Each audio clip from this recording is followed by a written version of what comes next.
los temas de la unidad número 5, que es comparación de, habíamos visto todos los casos de comparación de medias poblacionales para dos muestras, o dos poblaciones, mejor dicho, independientes, ¿sí? Dijimos que en todos los casos trabajábamos bajo el supuesto de población normal, y distinguimos aquellas situaciones en las que conocíamos la varianza poblacional, el primer caso. El segundo caso, que era cuando no conocíamos las varianzas, perdón, son dos, las varianzas poblacionales, teníamos que pensar o determinar a través de alguna prueba de hipótesis si estas varianzas podemos suponerlas iguales o no, aún sin conocerlas. Y estas situaciones nos daban los distintos estadísticos, ¿sí?, correspondientes a cada una de esas pruebas de hipótesis. ¿Bien? Habíamos llegado entonces hasta esta diapositiva en la que planteamos cómo calcular límites de confianza, es decir, hacer estimaciones por intervalos por estas diferencias de medias en estos distintos casos, ¿sí?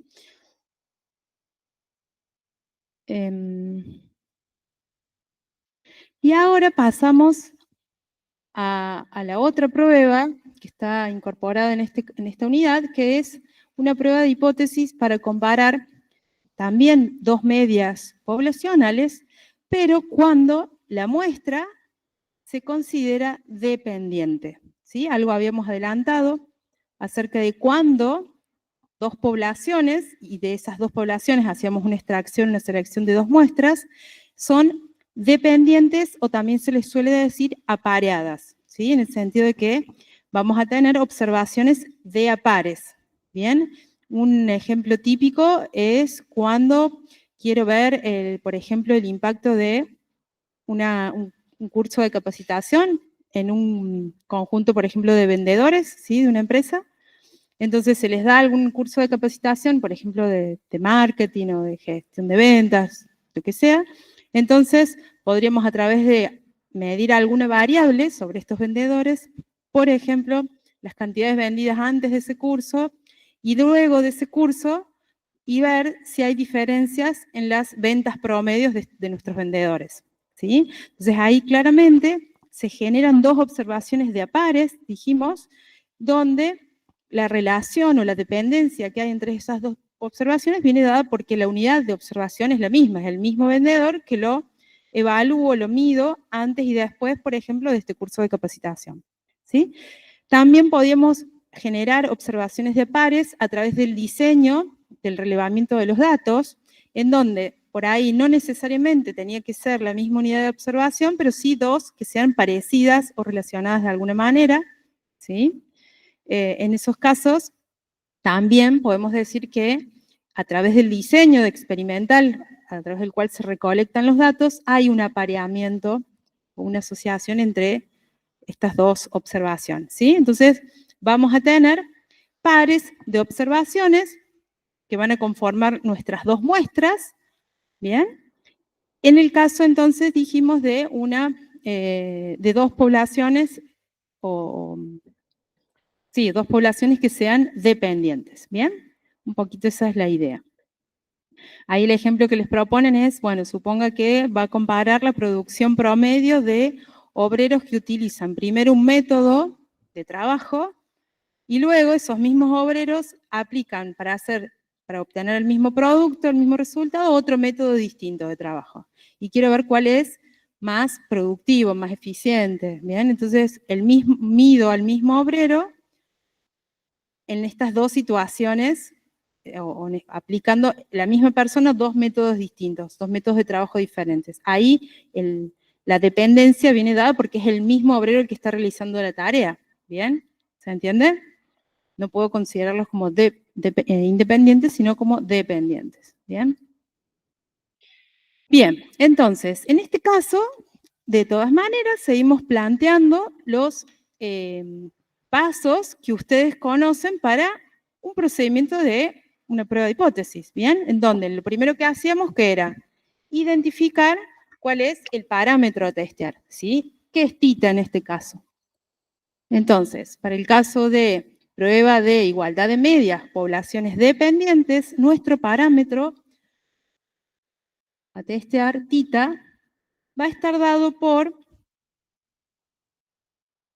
la diferencia entre estas muestras, la diferencia de estas medias, que son parámetros, no muestras, de la diferencia entre estos dos parámetros, dos medias poblacionales, que la vamos a denotar con la letra D a esa diferencia, ¿sí? Con D mayúscula haciendo o pensando que se refiere a la diferencia entre mu sub 1 menos mu sub 2, por ejemplo, ¿bien?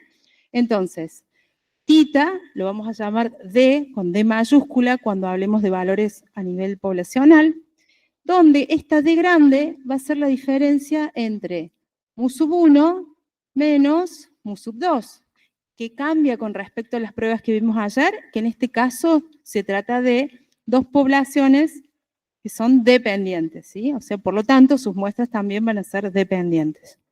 Bien. Y entonces, las hipótesis estadísticas que podemos plantear son, por ejemplo, como hipótesis nula, que esta diferencia entre mu1 y mu2, esta diferencia de medias, es igual a 0. ¿Sí? Y como hipótesis alternativa, que D, nuestro parámetro de testear, es distinto de 0. Y en este caso, como ven, estamos planteando una prueba bilateral. También va a ser posible, como lo ven allá en la diapositiva, plantear pruebas unilaterales derechas o izquierdas, ¿bien? La del medio, donde planteamos que, lo voy a escribir acá más grande, que D es menor o igual que 0, o sea, la diferencia de medias va a ser menor o igual que 0 en la hipótesis nula. Como hipótesis alternativa, podemos decir que D es mayor que 0. En este caso, se trata de una prueba unilateral. ¿Qué les parece? ¿Cómo? Derecha. ¿Derecha o izquierda? Derecha. ¿Dónde nos fijamos siempre acá? En el sentido de la hipótesis que estamos planteando como alternativa. Vamos a estar rechazando en aquellos casos en donde la diferencia sea positiva. Y que esa diferencia sea positiva o muy grande, se aleje, digamos, hacia la derecha, va a implicar, fíjense, dado como hemos definido D, que mu sub 1 es mayor que mu sub 2. Entonces eso hay que tenerlo en cuenta a la hora después de sacar conclusiones. ¿Sí? Una vez que terminemos nuestra prueba de hipótesis y decidamos si rechazamos o no la hipótesis nula, bueno, ahí nos pueden llegar a preguntar, entonces, habiendo rechazado la hipótesis nula, en este caso de la prueba unilateral derecha, vamos a estar diciendo, con ese nivel de significación, que mu sub 1 es mayor que mu sub 2. ¿Bien?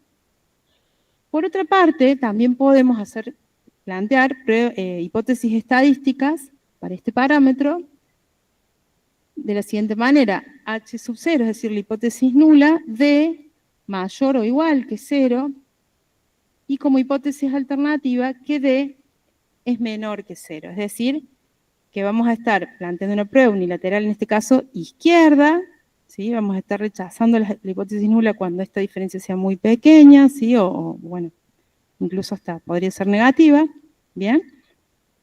Es negativa en realidad. Y en ese caso, ¿qué vamos a decir? Rechazamos esta hipótesis nula, de que D es mayor que 0.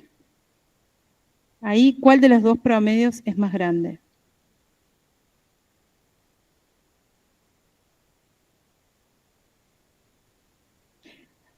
Rechazo la hipótesis nula de que D es mayor que 0. La nula es la de arriba, ¿no? ¿Sí? Rechazo la hipótesis nula de que D es mayor que 0. O sea, es negativa. Es menor que 0, es negativa. Entonces, como dice acá su compañero, mu sub 2 es mayor que mu sub 1. ¿Bien? ¿Por qué me detengo un poquito en esto? Porque es muy importante el orden en el que planteamos o definimos este parámetro D. ¿Puedo hacerlo al revés? ¿Puedo decir que D es mu sub 2 menos mu sub 1? Sí, por supuesto, y en ese caso tendrán que plantear correctamente, coherentemente las respectivas hipótesis estadísticas y también tener cuidado a la hora de sacar conclusiones luego de hacer estas pruebas de hipótesis, ¿sí? Porque va a cambiar todo si yo planteo esto al revés, ¿bien? ¿Se entiende? O sea, hay que ser bien cuidadosos, prolijos y ordenados para hacer esta prueba de hipótesis. Después tenemos que elegir un estadístico, perdón, cuál va a ser el estimador de este parámetro. Si el parámetro es D, el estimador, es decir, lo que decíamos en este procedimiento de prueba de hipótesis como tita sombrero, lo vamos a denotar con la letra ahora D minúscula, ¿bien? Y ese D no va a ser, o sea, va a ser un promedio en realidad de diferencias y que va a surgir a partir de los datos muestrales, ¿sí? Es decir, de cada par de valores, ¿sí? De cada, en el caso de los vendedores que decíamos recién, las ventas de cada vendedor antes y después del curso, voy a calcular una diferencia en ese punto, digamos, en ese vendedor, y ese va a ser un valor de D sub I. Luego, con todas esas diferencias, calculo un promedio. Y de allí surge este estimador puntual, que es la diferencia media muestral, ¿sí? Es decir, que esta D barrita, esta D minúscula barrita, es la sumatorio, de estas diferencias observadas en la muestra, a nivel de, o sea, de entre cada par de observaciones. En este caso, para I, que va de 1 hasta N, donde N en este caso es la cantidad de pares de valores que tengo, no de observaciones, sino de pares de observaciones, ¿bien? Sobre N, es decir, ampliando acá este D sub I, esto será la suma de X sub 1 I menos X sub 2 I sobre N. De nuevo acá para I que va de 1 hasta N. ¿Bien? ¿Se entiende? ¿Hasta ahí qué hacemos? Tengo pares de valores observados, calculo la diferencia entre cada uno de estos pares. Por supuesto que esto puede ser en algunos casos negativa, en otros casos positiva, la diferencia, no importa. Luego, sumando todas esas diferencias y dividiendo por la cantidad de pares de observaciones, obtengo el valor de esta D media. ¿Bien? ¿Estamos hasta ahí? Es lo que está planteado ahí en el centro de la diapositiva. ¿Qué requerimos para poder, en el tercer paso, cuál era el tercer paso en la prueba de hipótesis? Ya no tengo que saber de memoria. ¿Qué hacemos en el tercer paso? Tenemos tita sombrero. Llegó la hora de lo más difícil para mí. ¿Cómo se llama? A ver. El crítico todavía no llega. Después definís el crítico. El criterio de test o... ¿No se acuerdan? A ver. Los que están en la MIT. ¿Qué hacen? Chicos, esto ya lo rindieron, ¿eh? ¿Qué elegían en el tercer paso en un plan? ¿Definir las zonas de rechazo? Claro. Nivel de significación y estadístico. Exactamente, el nivel de significación y el estadístico. Bien, luego, ya eligiendo el estadístico y sabiendo qué distribución de probabilidad tiene, recién ahí busco las zonas de rechazo y no rechazo. O las reglas de decisión. Bien, entonces, pasemos ahora, voy a borrar acá, al paso 3. Esto lo borro, total está ahí en la diapositiva. Entonces, paso 3, voy a elegir el estadístico de esta prueba. Bien. El estadístico va a ser, le voy a poner una letra, le voy a poner una T grande, para ponerle, podría ser una W, cualquier cosa. Pongo T porque después va a tener distribución T de student. Fíjense, es igual al cociente entre, en el numerador, ¿qué les dije la clase pasada? Siempre los estadísticos tienen la misma estructura, chicos, más compleja, más grande, más chiquita, pero siempre la misma lógica. Tita sombrero menos tita, planteado en la hipótesis nula, sobre el error estándar de tita sombrero. Si ustedes lo pueden visualizar eso, es mucho más fácil después acordarse de cómo es la estructura de estos cómo son las estructuras de estos estadísticos, ¿bien? En este caso, entonces, tendremos, ¿qué habíamos definido acá como tita sombrero? De media, ¿sí? La diferencia media, menos de, o sea, el parámetro que estoy testeando, y abajo voy a tener el error estándar de tita sombrero, es decir, el error estándar de la diferencia promedio, de la de media. Y esto es S de D, media, ¿sí? Sobre la raíz de n. En realidad, si ustedes se acuerdan de estadística 1, capítulo 6, la distribución de probabilidad de la media muestral, ¿se acuerdan? La X barra, esto también es un promedio, solo que en lugar de ser cualquier variable, esas X, esas variables pasan a ser diferencias, pero es una media. Por lo tanto, fíjense, ¿se acuerdan que la media muestral tenía error estándar igual a S de X media sobre N, perdón, sobre raíz de N? Entonces es lo mismo, solo que lo voy a escribir acá, donde S de D media no es otra cosa que el desvío estándar muestral de la variable esta D sub I con la que venimos trabajando, de las D sub I, ¿ok? Claro que detrás de esa D sub I hay una diferencia entre X1 menos X2, ¿se acuerdan? Como la hemos planteado. ¿Sí? Bien, entonces, si quiero calcular un error estándar, ¿qué haré? Bueno, el cociente entre suma de cada diferencia observada entre estos pares de valores, menos de media, esto elevado al cuadrado, sobre n menos 1. Recordando que n es la cantidad de pares de valores que tenemos. ¿Sí? Todo esto lo saben. Tomo otros nombres, pero ustedes lo saben. Bien, entonces, este estadístico va a tener ¿qué distribución de probabilidad? Sí. ¿Qué cosa? ¿Raíz cuadrada?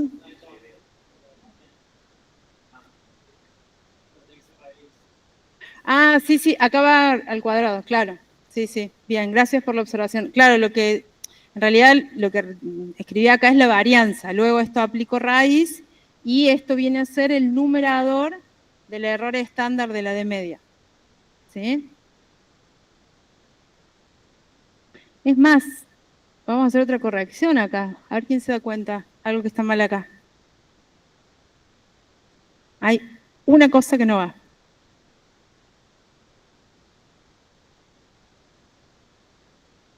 Está claro que esta es la varianza porque todavía no le apliqué raíz cuadrada. ¿Dónde está el error acá en esta fórmula? Claro, si yo dejo este de media, yo acá tendría que dividir por la raíz no, por n, no la raíz porque es varianza. ¿Sí? Si le saco esto, entonces esto es S de D sub I. ¿Se entiende? ¿Sí? ¿Lo vieron ahí? No, me dicen allá. A vos no te das cuenta. Fíjate que esta expresión que tengo acá, que es la varianza de los D sub I, ¿bien? Una varianza muestral común y corriente, es el numerador, perdón, sí, es el numerador de esto. Es solamente la partecita de acá arriba.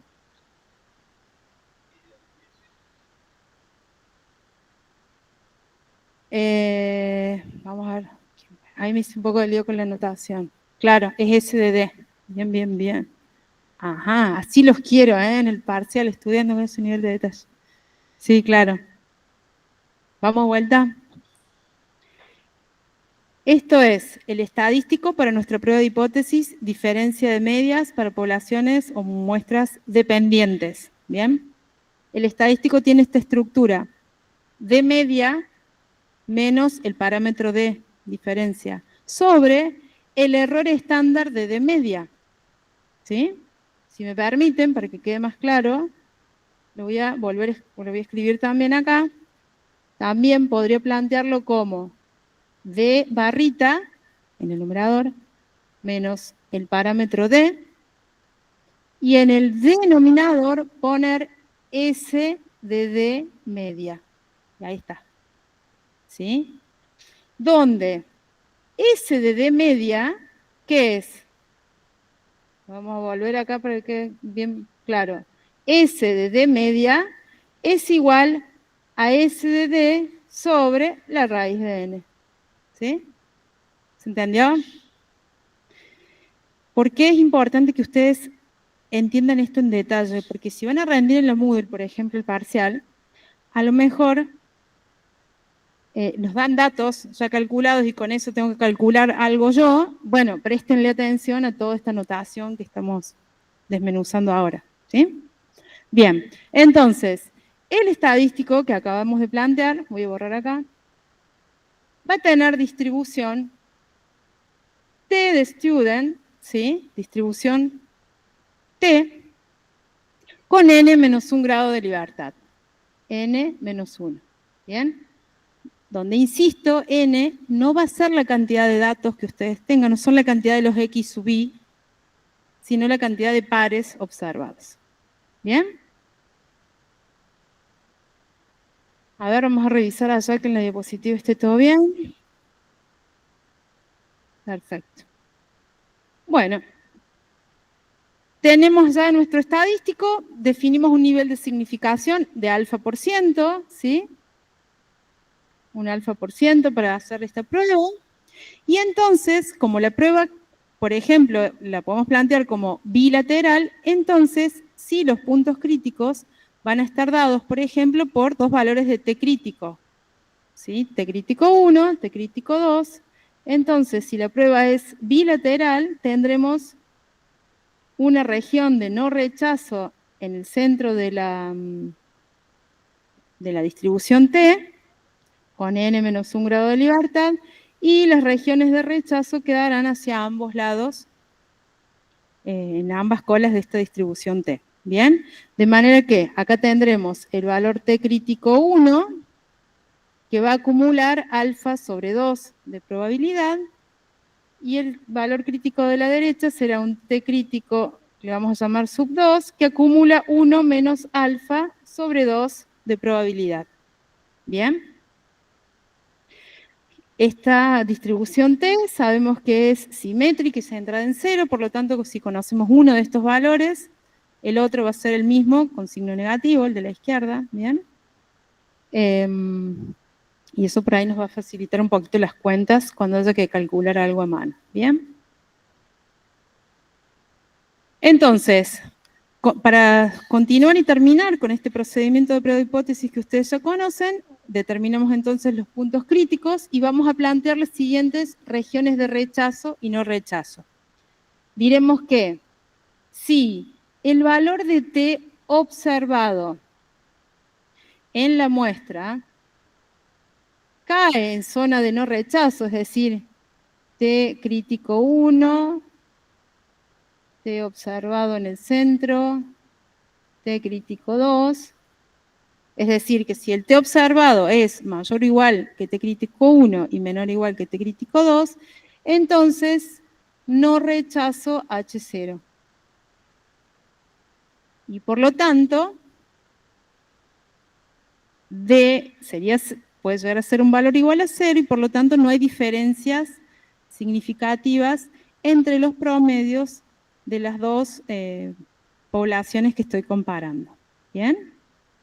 Mientras que si el T observado es menor que el T crítico 1 o el T observado a partir de la muestra es mayor que T crítico 2, entonces con un alfa por ciento de confianza voy a rechazar la hipótesis nula. ¿Bien? Generalmente, ya lo hemos dicho también, que cuando rechazamos una prueba de hipótesis, puede resultar de utilidad luego hacer una estimación por intervalos para saber si si rechazamos esta hipótesis nula, decimos que, bueno, D no es igual que 0. Alguna diferencia hay. ¿Sí? Entonces, ¿cuál es la magnitud de esa diferencia? Esa información me la puede aportar complementariamente la realización el cálculo de un intervalo de confianza para la diferencia de medias. ¿Bien? Entonces, es lo que vemos ahí en la estructura para obtener estos límites de confianza. Lo presentamos acá. Y como ven, tiene la misma estructura de cálculo de todos los límites con los que Sí, del cálculo de todos los límites de confianza con los que venimos trabajando, donde, fíjense obviamente en el centro de las desigualdades queda únicamente el parámetro que queremos estimar, en este caso la diferencia de medias, D, y tenemos el valor puntual, la estimación puntual, o sea, de barra, de media muestral, más menos el error estándar del estimador multiplicado por el estadístico que corresponda. En este caso es un estadístico T, obviamente. ¿Sí? ¿Se entiende? Lo voy a marcar acá. No, acá sí los chicos también ven. Lo que estoy diciendo es que para obtener límite de confianza inferior y luego el límite de confianza superior, a la estimación puntual de barrita le voy a restar y sumar todo este término que estoy marcando acá, que es el error máximo de la estimación. ¿Y cómo se obtiene ese error máximo? Multiplicando el error estándar del estimador, o sea, el error estándar de la de media, por el estadístico T. ¿Bien? ¿Por qué acá hay un más? Porque los que les decía recién, recuerden que el T de la izquierda, el que acumula alfa sobre 2 de probabilidad, es negativo. ¿Sí? Por eso ahí se resta en realidad, termina siendo negativo ese término. ¿Sí? ¿Está claro?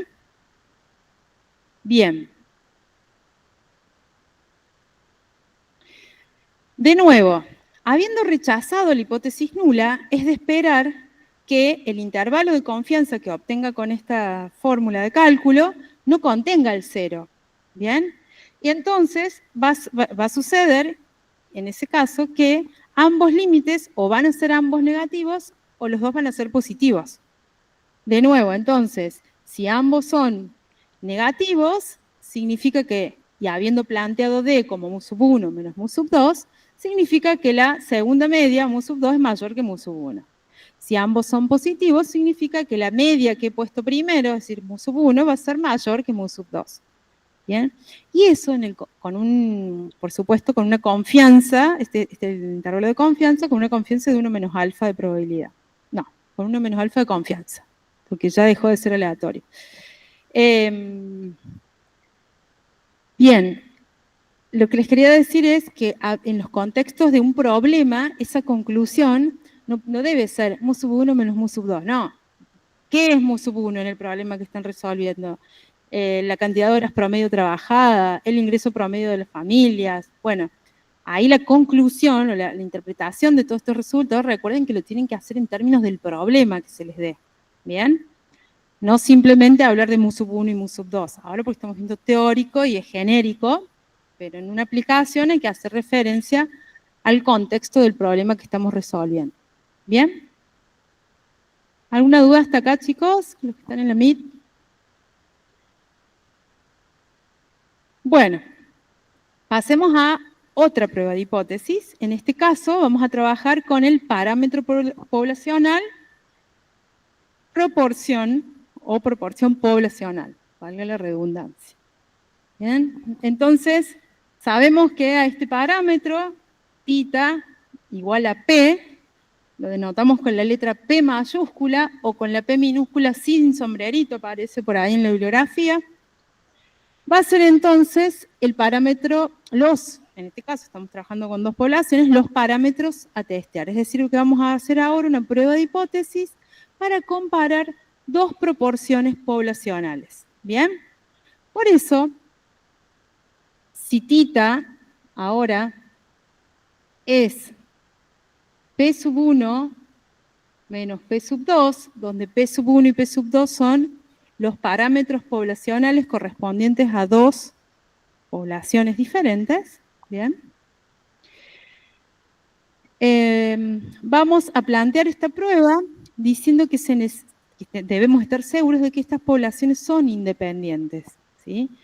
Es incorrecto aplicar esta prueba en el caso de poblaciones dependientes. ¿Sí? Y en este curso solo vamos a trabajar con pruebas de hipótesis, diferencias de proporciones para muestras independientes. ¿Bien? Bien, entonces, dado que θ es la diferencia entre estos dos parámetros, vamos a plantear como hipótesis nula, en primer caso la bilateral, que la proporción poblacional 1 menos la proporción poblacional 2 es igual a 0, es decir, que no hay diferencias entre ambas proporciones poblacionales. Mientras que, como hipótesis alternativa, diremos que la proporción 1 menos la proporción 2 es distinta de 0. ¿Sí? Esto que les estoy escribiendo acá sería el caso para una prueba bilateral. Y de nuevo, como en todos los otros ejemplos, planteamos el caso allá en el centro, lo vamos a marcar acá.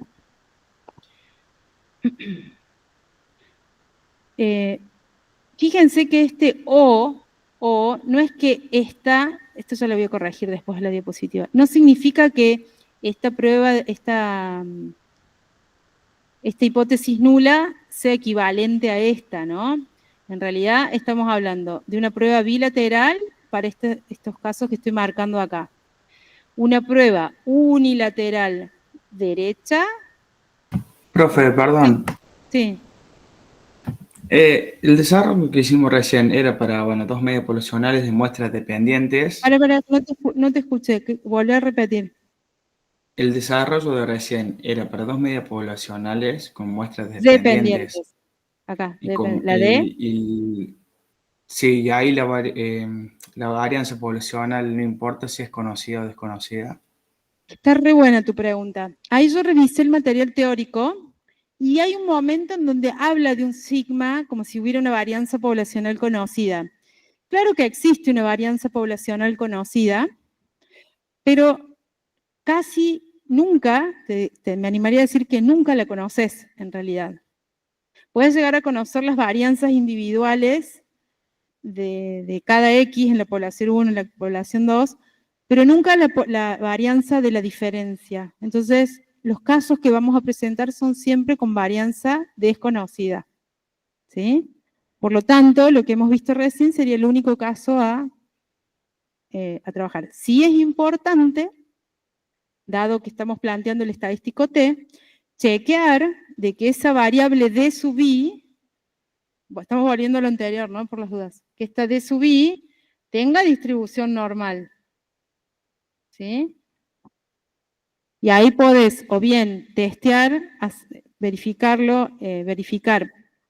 que la X sub 1 se distribuya normal, que la X sub 2 se distribuya normal, y luego D como combinación lineal de dos normales también va a tener distribución normal, o si solamente tenés el dato de las diferencias, podés verificar que esa variable D sub I tenga distribución normal. ¿Para qué? Para que asegurarnos de que nuestro estadístico realmente tenga distribución T y sea correcto lo que estamos haciendo.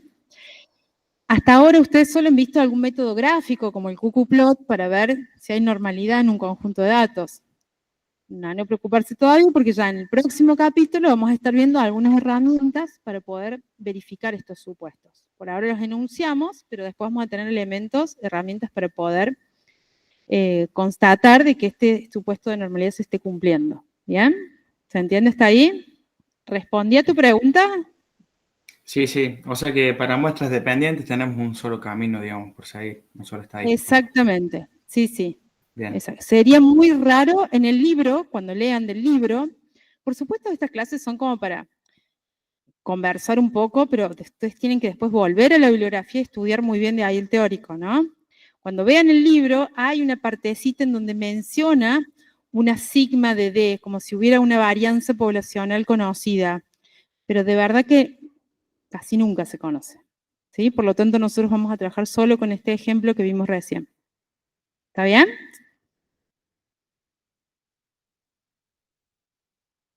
¿Sí? ¿Seguimos? Seguimos, supongo que seguimos. Bien, volvamos entonces ahora a esta prueba de hipótesis que estábamos mencionando sobre la diferencia de proporciones poblacionales. ¿Bien? ¿Qué hay implícito atrás de estos parámetros? ¿Cómo va a ser nuestra variable? ¿De qué tipo? Dicotómica. ¿Bien? Entonces, esta prueba, por supuesto, que si hablamos de diferencia de proporciones, estaríamos hablando de que subyace la idea de que por detrás hay variables que son de tipo dicotómicas o categóricas. Van a ver ustedes casos o ejercicios en donde no hay solo dos categorías, pero sí me van a decir, bueno, una de referencia. Entonces voy a definir como éxito una categoría de referencia y todo lo demás va a ser fracaso, ¿bien? Entonces, a veces no pasa nada si tengo 5, 6, 7 categorías, lo importante es poder identificar cuál va a ser el éxito y todo lo demás, todas las demás categorías las considero fracaso. Y de esa manera estoy como dicotomizando la información, ¿bien? Entonces, como les vuelvo acá a repasar, el caso este que hemos escrito en el pizarrón hace referencia a una prueba de hipótesis bilateral, ¿sí? En la presentación, me vuelvo acá, por favor, yo lo voy a corregir, que quede claro que estoy haciendo referencia a una prueba bilateral, que son estas dos que estoy marcando. Ahora, si la prueba es unilateral derecha, esta sería la hipótesis nula y esta la alternativa. Pero es otra prueba, otra situación donde sospecho, ¿sí? Por ejemplo, en este caso que estoy marcando acá, sospecho que P sub 1 es mayor que P sub 2. Por lo tanto, esa diferencia va a ser positiva y entonces planteo una prueba unilateral derecha. ¿Bien? Y otro tercer caso sería una prueba unilateral izquierda, ¿sí? En donde tengo alguna sospecha de que P sub 1 es menor que P sub 2 y entonces planteo esta hipótesis alternativa diciendo que esa diferencia es negativa. ¿Bien? El estimador puntual, el tita sombrero, para este caso, sería el paso 2, tita sombrero, va a ser igual a la diferencia entre la proporción muestral 1 menos la proporción muestral 2. ¿Bien? Ese es el estimador puntual que vamos a utilizar. El tercer paso es definir un estadístico o criterio de test para poder avanzar en esta prueba. Y en este caso vamos a utilizar siempre, acá no va a haber otras alternativas, siempre vamos a utilizar un estadístico Z. Para poder plantearlo y avanzar con la prueba, debemos previamente verificar que se cumplan los siguientes supuestos. Que N1 por P sombrero 1, por P en realidad, vamos a ponerlo así por P, y N1 por Q1 deben ser mayores que 5. Lo mismo para la otra, para la población 2, o sea, para el segundo grupo, N2 por P sub 2 y N2 por Q sub 2, ambos mayores que 5. ¿Bien? ¿Esto para qué? Para garantizar que el tamaño de muestra es lo suficientemente grande para que el estadístico que vamos a utilizar tenga efectivamente distribución normal. Es decir, solo vamos a poder realizar esta prueba de hipótesis cuando tengamos muestras grandes. ¿Sí? Entonces, el estadístico de este tercer paso, si esto se cumple, el estadístico va a ser una Z dada por, de nuevo, tita sombrero menos tita sobre el error estándar de tita sombrero. Eso sería P sombrero 1 menos P sombrero 2, ¿sí? Esto vendría a ser tita sombrero, menos la proporción poblacional 1 menos la proporción poblacional 2. Y el error estándar de este estimador está dado por la raíz cuadrada, y fíjense ahí aparece algo nuevo. Aparece un valor de P rayita, como una especie de proporción amalgamada, se llama, ¿sí? Por Q rayita, que sería también una especie de proporción de fracasos que representa, es como una especie de promedio, ya lo vamos a ver. Y como en toda varianza, aparece ahí una ponderación con respecto a los tamaños muestrales de cada grupo, por eso esto a su vez se multiplica por 1 sobre el tamaño del grupo 1, más 1 sobre el tamaño del grupo 2. ¿Bien? Todo este estadístico, esta estructura, va a tener distribución normal 0,1, distribución normal estandarizada. ¿Estamos hasta acá? Bueno, profe, ¿pero qué es ese P sombrero, este P barrita y Q barra? Bien, lo tenemos acá expresado al costadito, lo vamos a aumentar un poquito de tamaño. Entonces, este P amalgamado se obtiene, fíjense, en realidad es un promedio. ¿De qué? P barrita o P amalgamado será la suma de los éxitos en la muestra 1, ¿sí? Más los X sub I2, es decir, la cantidad de éxitos que encontremos en la muestra 2, sobre N1 más N2. También es posible obtenerlo, a este valor de P amalgamado, como la suma del producto entre los P sombreritos, acá va 1, entre N sub 1 y P sombrero 1, es decir, si yo tengo el dato ya de la proporción muestral del grupo 1, la multiplico por su tamaño, más N2 por P sombrerito 2, sobre N1 más N2. Son equivalentes, es lo mismo. ¿Por qué? Porque esto se calcula como la suma de los X sub I sobre N. ¿Bien? Son estrictamente equivalentes estos dos valores. Una vez que obtengo P sombrero, P barrita, puedo también buscar el valor de Q dado por 1 menos ese valor de P amalgamado que calculé antes. ¿Bien? De esta manera ya tengo los valores para luego buscar el valor del estadístico observado. ¿Bien?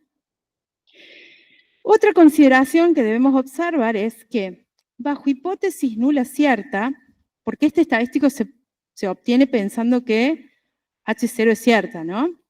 Lo que van a observar cuando hagan los prácticos de esta prueba de hipótesis es que esta diferencia, bajo hipótesis nula, es igual a 0, ¿verdad? No sé si ya llegaron a hacer algún ejercicio el otro miércoles.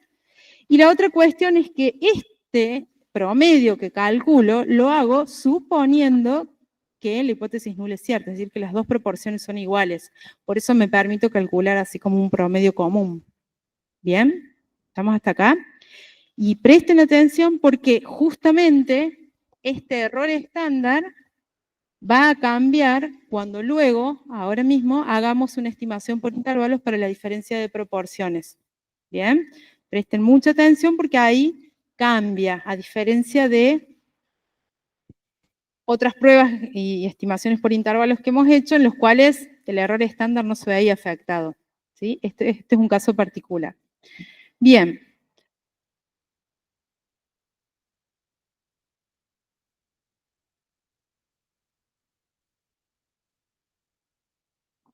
Entonces, sabemos que este estadístico va a tener distribución normal 0,1 y en una distribución normal pondremos las zonas de rechazo y no rechazo utilizando un valor de Z crítico, ¿bien?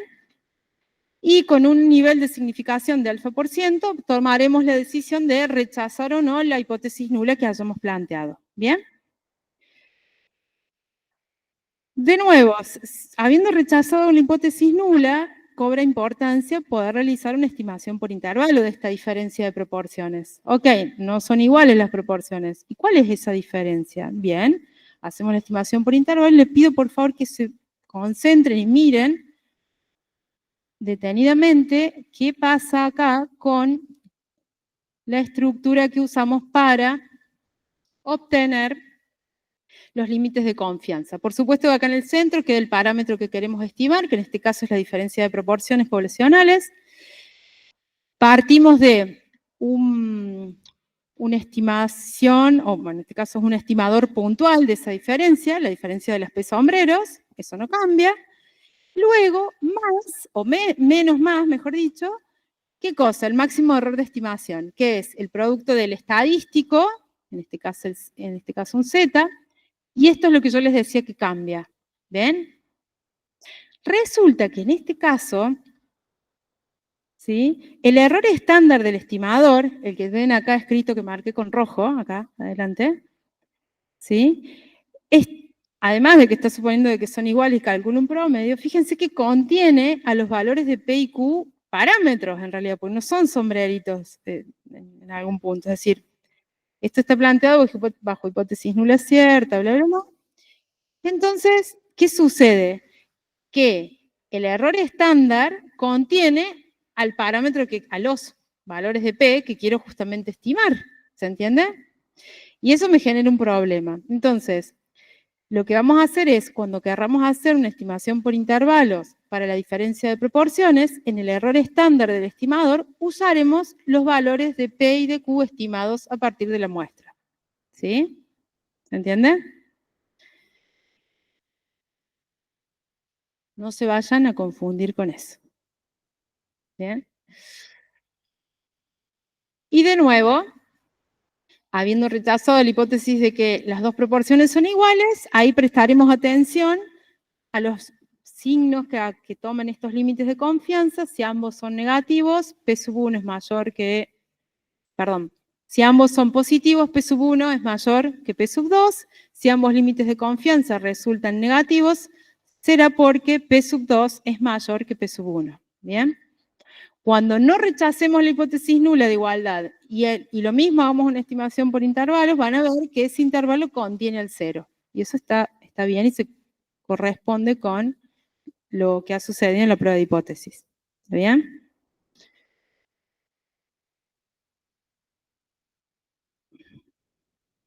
Bien.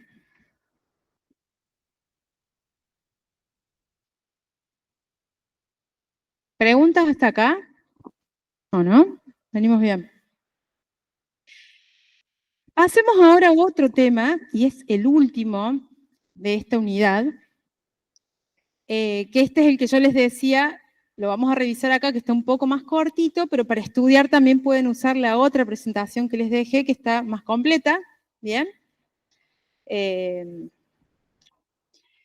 Y se llama prueba de igualdad de medias para más de dos poblaciones.